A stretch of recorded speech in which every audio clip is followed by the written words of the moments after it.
actualmente retirado, director también de escuelas secundarias y recreador histórico.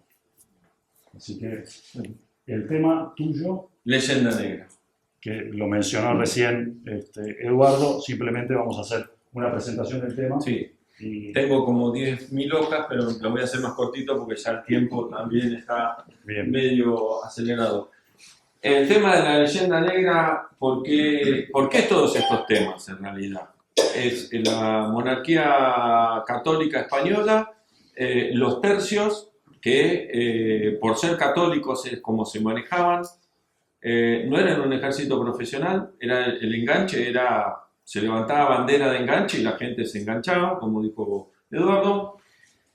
Y la leyenda negra tiene su fundamento precisamente en estas dos cuestiones. La catolicidad de la monarquía española y no es la ferocidad, sino es la dureza del ejército español. El ejército español tenía que defender el imperio español en cualquier lugar de Europa, América, África o Oceanía. Le decimos ejército para que lo entendamos, pero no era un ejército como lo que conocemos hoy en día. Tengo varios autores que se pueden seguir. Yo voy a tomar como línea de la leyenda negra a una española contemporánea, Elvira Rocabarea, que tiene un libro que se llama Imperiofobia. Se puede conseguir, es un poco largo, pero es muy interesante. ¿Por qué? Porque la mayoría de los historiadores establecen que la leyenda negra surge con Bartolomé de las Casas, el sacerdote español en el inicio de la ocupación de América por España, y lo usan a él como elemento de germen de la leyenda negra. Elvira Rocabarea, como su libro dice, en realidad no es imperiofobia y leyenda negra, empieza a hablar de que ya a los españoles se los miraba mal desde el 1200-1300, más o menos, en Italia. Porque en Italia ya había dominios españoles para la época. El reino de Aragón, ¿sí?, tenía dominio sobre el sur de Italia, ya que luego el sur de Italia, Nápoles y Sicilia, será el reino de las dos Sicilias, que dependía de España. ¿Por qué los italianos empiezan a hablar mal de los españoles? En el inicio empiezan a hablar mal de los españoles por una cuestión racial. ¿Qué dicen los italianos? Nosotros somos italianos, somos descendientes del Imperio Romano. Los españoles en realidad son una mezcla. ¿Una mezcla de qué? Mezcla de judío y de musulmán. No dicen que el español sea descendiente del Imperio Romano, que fue una provincia romana. Pero no, ellos perdieron todo cuando se mezclan con los judíos y con los musulmanes. Esto empiezan a decirlo en Italia, empiezan a usar el término de marrano para hablar del español. Por ejemplo, dice, en la página 129, dice, trae palabras de los italianos, dice, luego la sangre judía y mora se convertirá en uno de los temas favoritos de la hispanofobia protestante, porque empiezan los italianos, pero va a ser luego utilizada por los protestantes. Las palabras, por ejemplo, de Leonardo Donato, 90º duque de Venecia, frente a la evidencia, dice este señor, frente a la evidencia innegable de que son tropas españolas las que están defendiendo Italia de los turcos y berberiscos, afirma que no se puede confiar en los españoles en la lucha contra los infieles por su mezcla de judíos y de moros. Lo dice este señor Donato, duque de Venecia, y no lo trae primero Elvira Rocabarea, sino que ella lo toma de este señor que voy a tratar de decir el nombre y el apellido, es Sverker Arnoldsson, ¿no? Es un historiador del norte de Europa. que empieza a hablar sobre estos temas.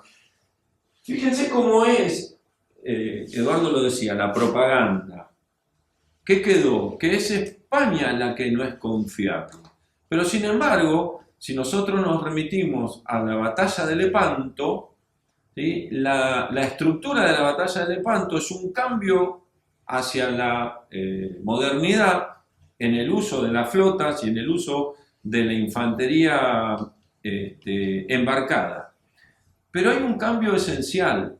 No van a pelear los venecianos por un lado, los españoles por el otro, los barcos del Estado papal por el otro y los cruzados por el otro. ¿Qué hace don Juan de Austria? Don Juan de Austria va a repartir los soldados venecianos en barcos españoles, los soldados españoles en barcos venecianos.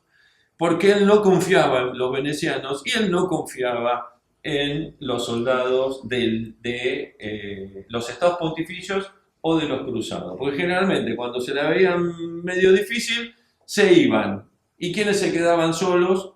Los españoles. Entonces dijo, no, vamos a pelear todos juntos y vamos a pelear hasta el final, porque nadie se va a poder retirar porque están los nuestros en sus barcos. La batalla termina siendo una victoria cristiana sobre los musulmanes. Derrota total de la flota, destrucción de la flota musulmana. Un tiempo después, ¿quiénes hacen una paz por separado? Estaba la Santa Liga, decía que no se podía hacer paz por separado. ¿Quiénes son los que inician una paz por separado? Los venecianos. Los venecianos que dicen que los españoles no son confiables, son ellos los primeros en romper la Santa Liga y firman un acuerdo con los musulmanes. ¿Por qué? Porque lo que querían no era una cuestión de dominio, sino de rutas comerciales. Venecia era una república comercial. Bien, de Italia vamos a trasladarnos un montón de tiempo, estos 1300, vamos al 1500. 1517. ¿Qué sucede en 1517? Lutero. Se rompe la cristiandad. La unidad cristiana de Europa es destruida precisamente por el movimiento de Lutero. Lutero tiene la característica de vivir en el imperio, en la parte imperial de los dominios españoles, porque es Carlos, el rey de España, Carlos I de España, V de Alemania. Es él, Carlos, el que tiene que hacer frente al luteranismo. Es una discusión enorme acerca de si es una ruptura religiosa o es una ruptura política. Desde mi punto de vista, y por todo lo que yo he estudiado, más que religiosa termina siendo política, porque él se va a aliar con los nobles para quedarse con todo, Lutero, se va a aliar con los nobles para quedarse con todos los bienes de la iglesia. Y de esa manera sobrevivir, porque si tuvieran que haber generado todo un sistema económico nuevo, nos separamos de la iglesia y nos vamos a vivir solo de lo nuestro, se hubieran muerto de hambre.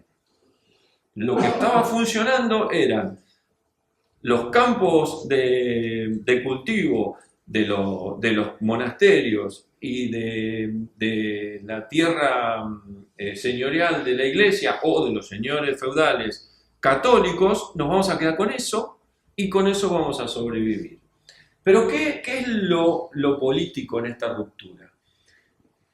Lutero necesita generar que esa ruptura sea definitiva. Entonces, ¿qué dice? Nosotros, los alemanes, ellos, los españoles, ellos, los malos, que van a defender a la iglesia de Satán, porque así son las palabras de Lutero.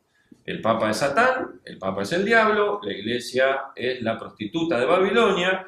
Nosotros somos los alemanes, nosotros somos los buenos, ¿sí? Porque tenemos la buena doctrina, cuando en realidad Alemania no existía. Alemania va a existir en 1860. Estamos en 1517. ¿Sí?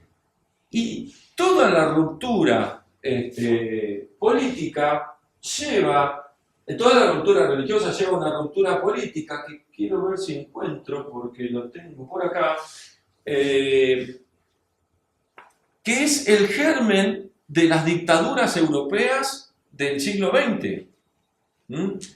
Vamos a ver si lo encuentro. Miren, palabras de Lutero, para que veamos, la leyenda negra es decir, o ha dicho, o ha establecido con la Ilustración que los españoles eran malos, que los españoles eran violentos, eran violadores, asesinos y ladrones. ¿Sí?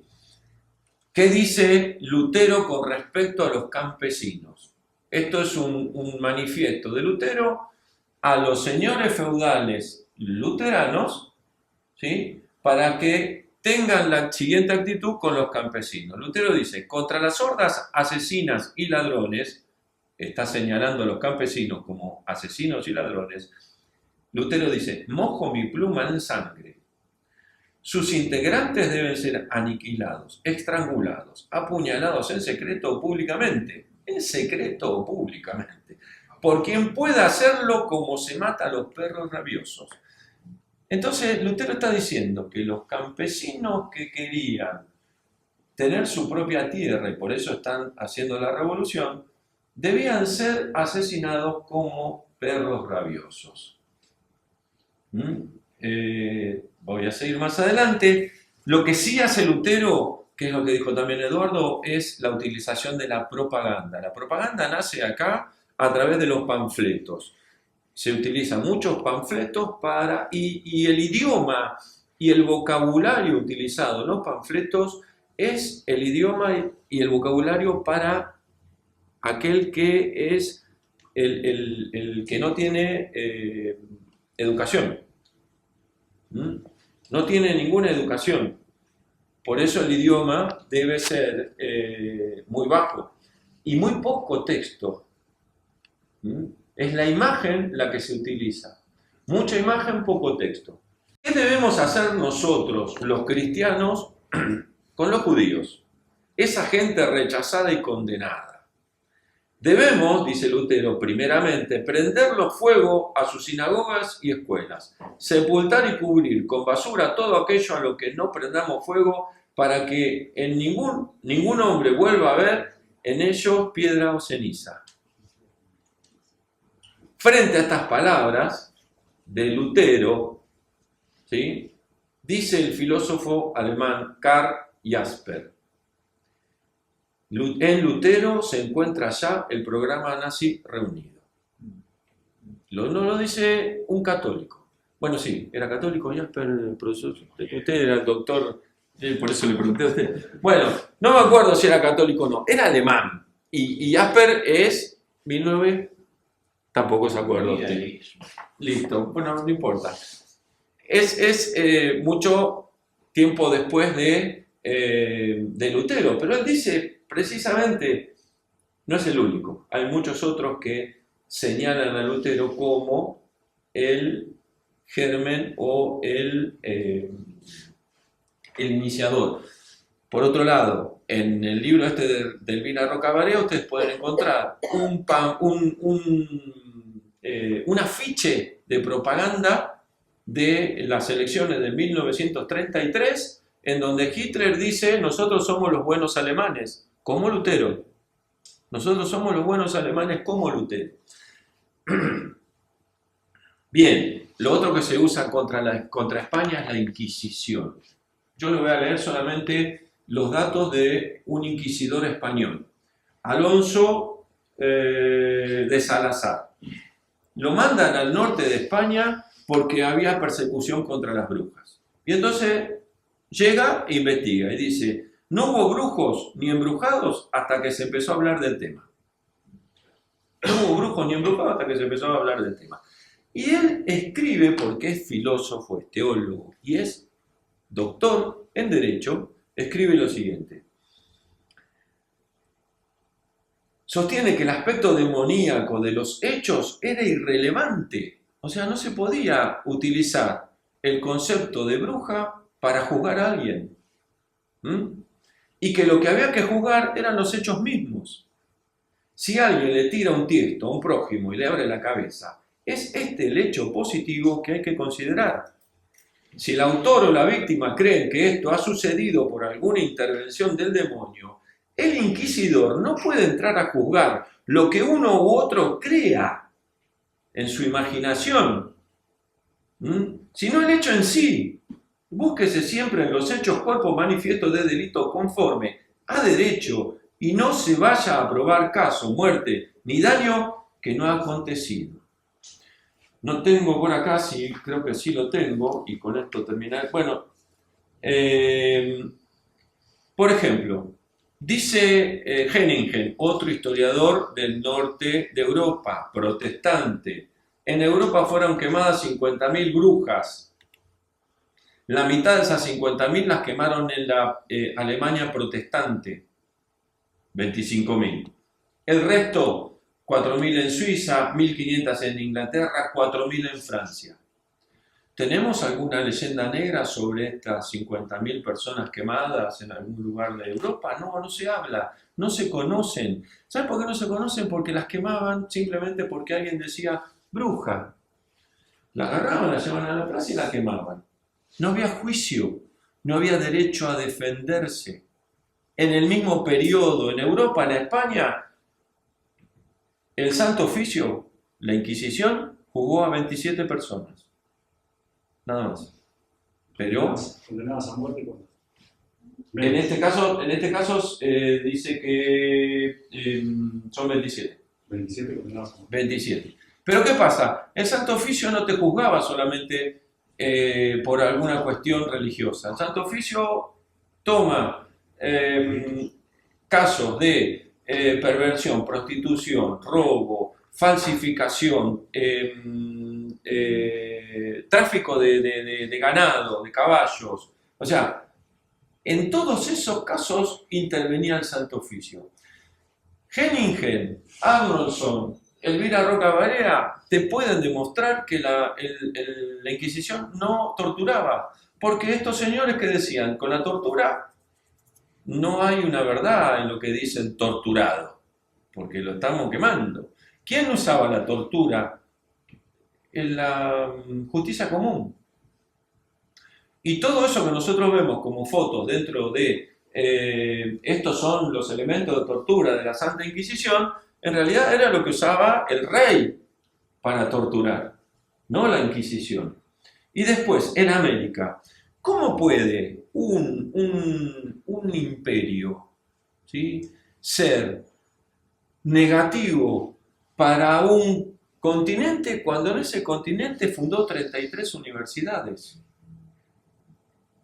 En América hubo 33 universidades en el periodo español, 2 en el Virreinato del Río de la Plata, Córdoba y Charcas.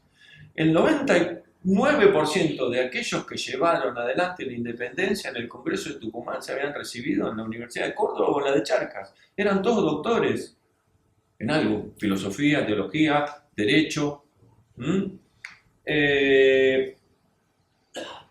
Cortés fundó un hospital en el 1536 y 1536 una escuela en México, en la Ciudad de México. ¿Para quién? Había conquistado la ciudad en 1520. ¿Cuántos españoles había en edad de ser escolares? No había muchos. ¿Para quién fundó la escuela? San Juan de Tlatelolco. Para los hijos de los indígenas. Hoy sigue existiendo esa escuela. ¿De dónde salió el edificio? Lo pagó Cortés con su propio dinero. Y fundó un hospital. ¿Para quién el hospital? Los españoles que tenían plata se llamaban al médico y venía a casa. El hospital era para el que no tenía dinero. Para aquel que no tenía dinero se fundó el hospital. Bien, otro dato. En las independencias, que siempre se habla de la independencia, en los ejércitos de la independencia, ¿quiénes luchaban a favor de la independencia y quiénes luchaban a favor del rey? Los criollos a favor de la independencia, los americanos, pueblos originarios o indios, todos en los ejércitos del rey, todos defendiendo el derecho del rey en América. Finalizando, dice, lo traje a propósito, Juan José Hernández Arregui. ¿no? Es un historiador, no de línea católica, no de línea de la derecha, más bien de la línea izquierda. Juan José Arregui dice: el nacimiento de la nacionalidad no puede segregarse del periodo hispánico. Debe ligar a estos pueblos ligar a estos pueblos de su largo pasado. Ha sido una de las graves desfiguraciones históricas de la oligarquía mitrista que se aquilató en el poder en 1853 como parte de la política nacional de Inglaterra. Es decir, la leyenda negra, como dijo José y como dijo Eduardo, nace en Italia, luego Alemania la usa para establecer su propia nacionalidad, su propio ser, y eso lo toma Holanda e Inglaterra para destruir la monarquía católica hispánica y quedarse con las rutas comerciales que eran globales, porque el comercio era España, México, Filipinas, China. Y el otro dato, todos dicen que España era oscura, que no había ciencias, que la Iglesia Católica estaba contra la ciencia y todo lo demás. Galileo Galilei fue decretado a muerte por los calvinistas suizos, no por la Iglesia Católica. Terminó sus días en Italia en la casa de un obispo. Vivió hasta que se murió de viejo en la casa de un obispo católico. ¿Y por qué en Italia? Porque no podía ir a vivir de donde era él, porque le habían decretado la muerte y lo iban a quemar por hereje. Las universidades, no se puede fundar una universidad si no estás pensando en educar a la gente. Bien, podemos decir entonces que en la Argentina fue utilizada la leyenda negra por la oligarquía para establecer un relato histórico que les permitiera sostenerse en el poder como servidumbre material al Imperio Británico. Y a eso apunta lo que dije al principio. La leyenda negra es en contra de la monarquía católica española y es en contra de la Iglesia. Para esto no los leí todos juntos, no los leí todos juntos. 5 o 6 libros. El de Elvira Rocabalea, que es del 2020, Historia de la leyenda negra de Rómulo Carvia, Vicente Sierra, Sentido misional de la conquista de América, Tomás Walsh, un inglés, Felipe II e Isabel de España, son 2 libros diferentes. Iturralde es un argentino, escribió en 1492 en el 2016. Están los libros de Marcelo Gullo, Nada por lo que pedí perdón o Madre Patria, Esparza, José Javier, No te arrepientas, 2021, y otro autor que dice Rodríguez González Agustín, escribió un libro sobre Urdaneta y el tornaviaje. El tornaviaje es cómo ir de México a China y volver. Eso es lo otro. Nadie lo sabía. La navegación era el viento empujando las velas. ¿Alguien sabía cuáles eran las corrientes marinas y de vientos en el Pacífico? Nadie.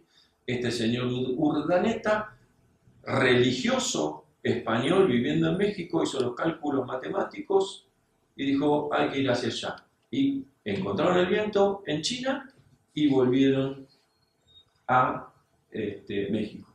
5 intentos habían hecho. 5. ¿Cómo lo resolvieron? El rey le dijo, usted tiene que hacer los cálculos para ir y volver. 1 año les tomó. Hicieron los cálculos matemáticos y con eso volvieron a México. Entonces, cuando nos hablan de oscurantismo y de todo lo demás, tenemos que ir a la historia, ¿sí? Con mayúsculas para encontrar realmente los hechos.